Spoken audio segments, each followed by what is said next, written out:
Hello and welcome to the 7th video in the Bubble Beginners program series. In this video, we are going to go over the Bubble Debugger tool. Now, this is a very important tool for you to understand at a full level because as you build out your application, you want to make sure that you're able to debug your workflows in real time as they run. As you're building your application and testing it out, there will most likely be issues where data isn't properly being transitioned across your application and across your workflows. So, understanding the debugger tool and being able to look at your workflows running in real time is incredibly important so that you can very easily and quickly find the issues that are taking place and then being able to fix them. So the best way for us to showcase the debugger tool is going through a real life example. So in this case, let's just continue off our sign up workflow. So we'll go to our workflow tab. We see when button sign up is clicked, we are just going to sign the user up. So in the second step, let's just say send email, and we will send it to the current user's email. Subject line will say hello. We'll say hello, Bob. Great. Now, to test this out with a debugger tool, let's go ahead and click preview in our top right. You can see that Bubble opens up a preview of our application. And we see the debugger tool at the bottom of our page here. So, taking a look at this debugger tool, the main components are, starting from the right, we see this inspect tool here. So let's click it. And then what this allows us to do is click on any element on our page. So we'll click on email. And this allows you to both look at the value as well as your conditional statements. So this button actually has three conditional statements associated with it. When the condition is false, it'll be in red, whereas when it's true, it'll be in green. So the green conditional, let's focus on that, condition 2, is when this input is focused, the borders will be in blue. And we can actually see that here. We're focusing on our input, our mouse is inside, and that's why the border is in blue. So that's why this conditional statement here is in green, whereas in 1, this input is hovered.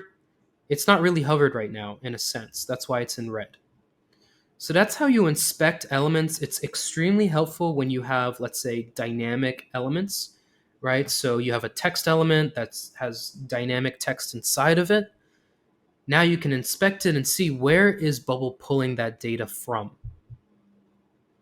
Now we can click stop, and what we want to focus on is these 3 here. So in the debugger, you can have normal, and what this does is it'll just run your workflow very quickly, right? Just one time. So it's not super helpful. When you really want to understand what's going on within your workflows, you'll run step-by-step workflow debuggers. So in this case, let's go ahead and run this workflow. So our email, we'll type bobsmith@email.com, and we'll type in our password as testing123.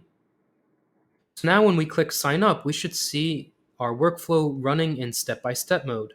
So we'll click sign up, and we'll see the very first step is button sign up is clicked, and it stops right there. It waits for you to let the debugger tool know when to run the next step. As you can see here, we still have sign the user up, and we have send email. So let's go to our first step.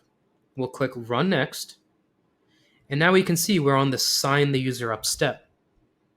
So here, whenever something is in blue, it means it's dynamic. So here, in this case, the properties for signing the user up is email and password. And the email that we're passing it is bobsmith@email.com. So we'll click this, and we see on the right side, we can actually take a look at where that value is coming from. So it's coming from input email, and it's coming from the value of that email. So we see here, when we click value, we see the value is bobsmith@email.com, which we know to be true because we actually typed that into the email input ourselves. So we know that we're passing in the right value. Next is password. We'll click testing123, We see that it's coming from input password, so let's just double check the value. And we see that it's testing123, which is correct. We remember that that's what we typed in to that password input field. So we know that this step, signing the user up, is performing exactly how we want it. So now we can transition to the next step in the workflow, which is sending an email. So we'll click Run Next. And then we'll take a look here. We'll see the to field is bobsmith@email.com. We see that we're getting that from the current user. So if we click that, we can see that this is actually the current user that's logged in right now. So when we scroll down to the bottom, we see we just signed up and we're logged in. So the email is bobsmith@email.com. So it's pulling in and showing us the current user. And then when we click email, we see it's bobsmith@email.com. So we know that this workflow step is correct. It's passing in all the correct data and information that we need. So lastly, we'll just go ahead and click Run Next. And that's the end of our workflow. So that's really it. This is all that the debugger tool can do in a sense, but hopefully you're starting to see just how powerful it is when you're able to run workflows in step-by-step format and really validating that you're passing the right data into your workflows. If some workflow wasn't working as it should, the very first recommendation we have to both our clients and our community members is to run that workflow step in debugger mode and really make sure that all of these values down here are correct, right? You want to make sure that all of these dynamic inputs and elements and data retrievals are exactly what you're expecting them to be. This is really the easiest way for you to quickly find issues within your application and workflows, find exactly where they're taking place, pinpoint where that error is occurring, and then very easily fixing it. So thank you so much for watching. Highly recommend you to just go ahead and play with this tool, create a couple example workflows, just kind of run them through the debug tool so that you can familiarize yourself with it, right? And then just move on to the next workflow and just continue with that until you have a fair understanding of this tool. So thank you so much. We will see you in our next video, which is all about logs.